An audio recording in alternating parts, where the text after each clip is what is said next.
याद करिए दोस्तों,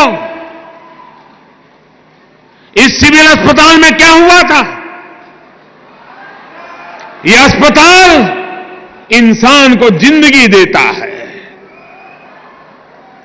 और राक्षसों ने, मैं जब यहां मुख्यमंत्री था, इसी सिविल अस्पताल में बम धमाके किए थे और निर्दोष लोगों को मौत के घाट उतार दिया था। याद है कि नहीं है? सीमा के उस पार से आतंक होता था। क्या उस समय दिल्ली में बैठे हुए लोगों का दायित्व नहीं था कि हिसाब चुकता करे? भाइयों बहनों, ऐसे ऐसे चीजें मेरे दिल में पड़ी हुई है। और मैंने उस दिन भी कहा था, पुलवामा के बाद मैंने पब्लिकली कहा था कि जो आग देशवासियों के दिल में है, वो आग मेरे दिल में भी है।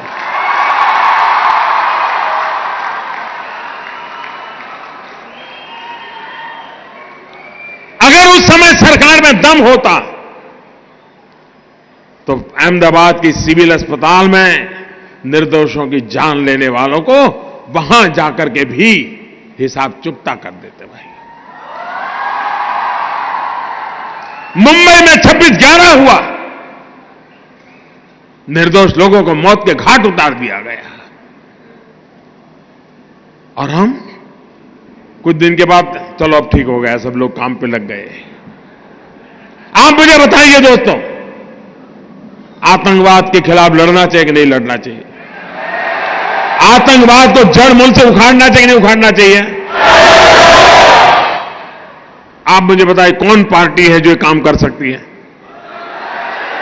ईमानदारी से बताइए, कौन कर सकता है?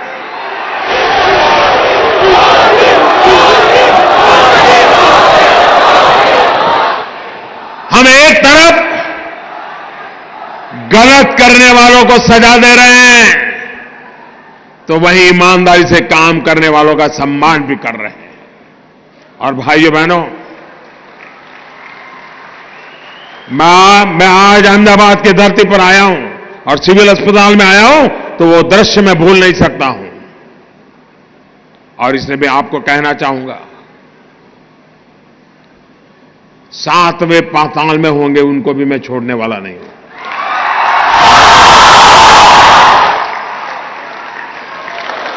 और देश का दुर्भाग्य देखिए, कुछ लोगों को तो पता नहीं क्या हो गया है। आज पाकिस्तान के अखबार की हेडलाइन देख लीजिए, भारत के नेताओं जो बयानबाजी करते हैं वो पाकिस्तान के न्यूज पेपर की हेडलाइन बन जाती है। ऐसे नेता ऐसी बातें करते हैं जो पाकिस्तान के टीवी पर दिखा रहा है, पाकिस्तान की पार्लियामेंट में चर्चा हो रही है। क्या ये देश हित का काम है क्या? आप ऐसी बात बोलोगे जिसे पाकिस्तान तालियां बजाए? अरे देश की जैन सेना ने पराक्रम किया है, देश की सेना ने हिम्मत दिखाई है। और मैं दोस्तों इंतजार लंबा नहीं कर सकता।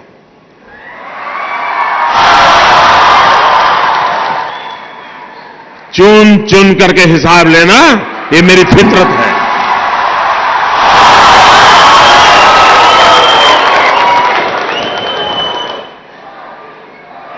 कब तक निर्दोष लोगों को मारने देंगे?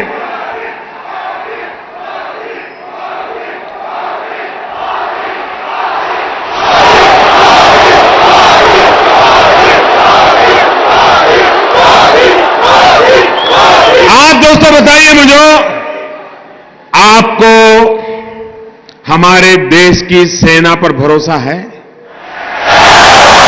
उनकी बातों पर भरोसा है? वो जो कहते हैं उस पर आप विश्वास करते हैं? सेना जो कहे उस पर मुझे विश्वास करना चाहिए, सेना जो कहे उसको मुझे मानना चाहिए।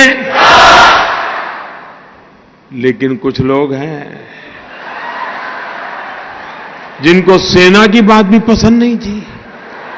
अरे मोदी की बात मत मानो भाई, मैं नहीं कहता हूं मेरी बात मानो, कम से कम सेना पर तो अविश्वास मत करो। उनके पराक्रम पर तो दाग मत लगाओ। वो जान की बाजी लगा करके खेलता है, वो देश के लिए मर मिटने के लिए निकलता है और सफल होकर के आता है तो आपकी नींद हराम हो जा रही है। और मान लीजिए ये हमारे सेना के लोग गए थे और मान लीजिए वहां कुछ हमारी योजना के हिसाब से ना हुआ होता और कुछ उल्टा हो गया होता तो ये लोग क्या करते? क्या करते मुझे बताइए? किसका इस्तीफा मांगते हैं? किसका इस्तीफा मांगते हैं? क्यों भाई? मतलब राजनीति आप कर रहे हो, अब सफल हो रहे तो चिल्ला रहे हैं कि मोदी ने तो आर्मी का नाम ही नहीं देना चाहिए, जय जवान जय किसान भी नहीं बोलना चाहिए। क्या देश की सेना के जवानों का गौरव करना चाहिए कि नहीं करना चाहिए? सम्मान करना चाहिए कि नहीं करना चाहिए? लेकिन इनके पेट में दर्द हो रहा है।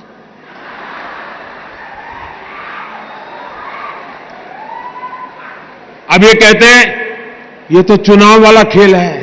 जब सर्जिकल स्ट्राइक हमने पहली बार की तब कहां चुनाव था भाई?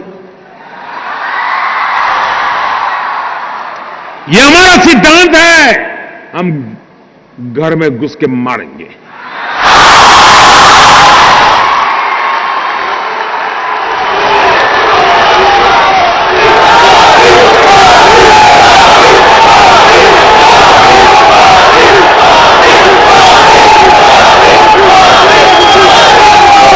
कोई देश ऐसी असहाय अवस्था में नहीं रह सकता है।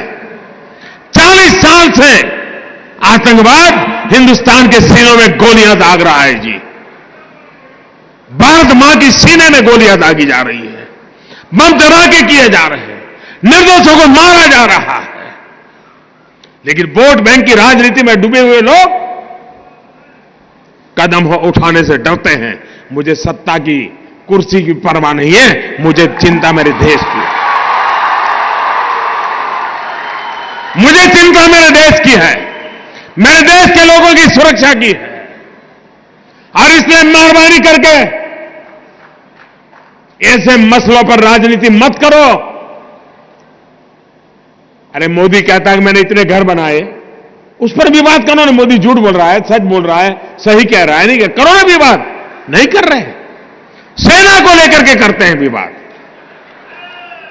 मैं कहता हूं मेट्रो रेल रहा है, आपको कहना होगा कि चलो नहीं रहा है, मोदी झूठ बोल रहा है। करो विवाद, कौन मना करता है भाई? मैं कहता हूं मेडी सिटी बनाया, आप बोलो मोदी झूठ बोल रहा है, मेडी सिटी नहीं बनाए। बोलो ना, कौन मना करता है तुम्हें?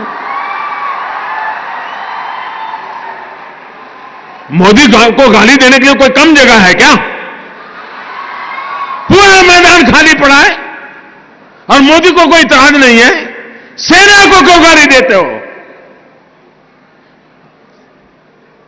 देश के वीर जवानों को क्यों बदनाम करते हो? उनका मनोबल क्यों तोड़ते हो?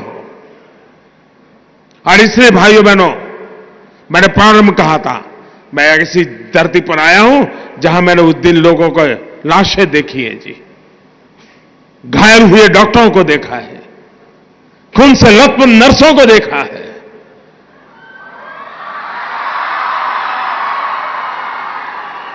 इसलिए मैंने कहा था मैं यहां आया हूं, खुल करके बोलूंगा।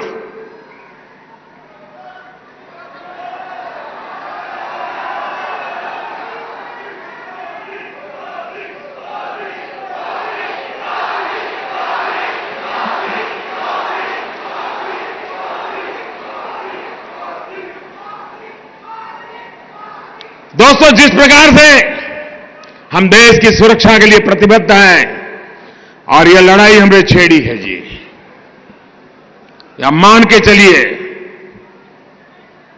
हम देश हित में जो भी आवश्यकता होगा उसको करना हमारी प्राथमिकता रहेगी। मैं देश को विश्वास दिलाना चाहता हूं।